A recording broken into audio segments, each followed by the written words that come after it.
هون قصدي سؤالك تحديدا أنه سوريا صعبت الأمور على المغرب. سوريا تخرج من كأس العرب بعد أداء رجولي، سوريا تخرج برأس مرفوع بعد الدفاع البطولي، المغرب تنتصر لتكون أول المتأهلين إلى المربع الذهبي من بطولة كأس العرب.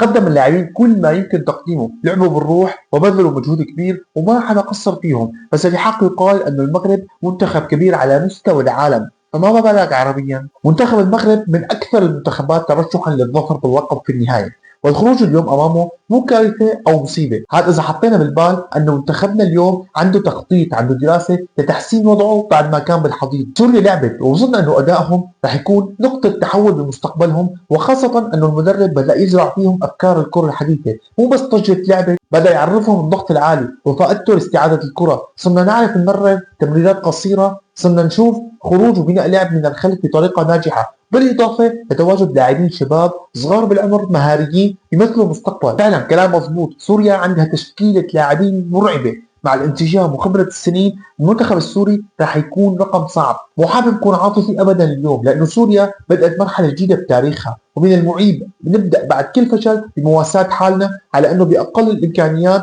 واصعب الظروف خرجنا خاسرين بهدف. ما فهمت شو قصدك؟ هو سوريا فعلا اليوم قدمت اللي بتقدر عليه وصعبت الامور على اسود الاطلس، لدرجه انه هدفهم باعتقادي جاء بالحظ.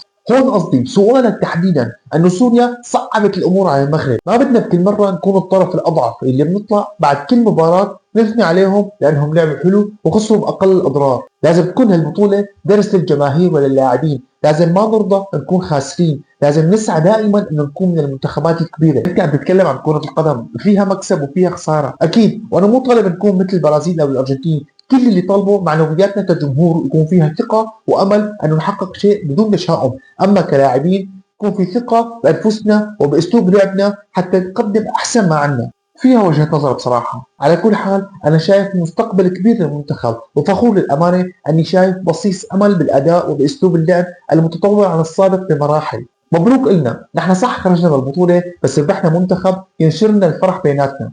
مبروك المغرب، تستاهلوا. لا تنسى انه اشتراكك في القناة مهم، حط لي لايك للفيديو قبل ما تمشي، وخبرني تحت بالتعليقات اذا كنت بتتفق معي بالكلام، واذا بنختلف بدي اسمع وجهة نظرك.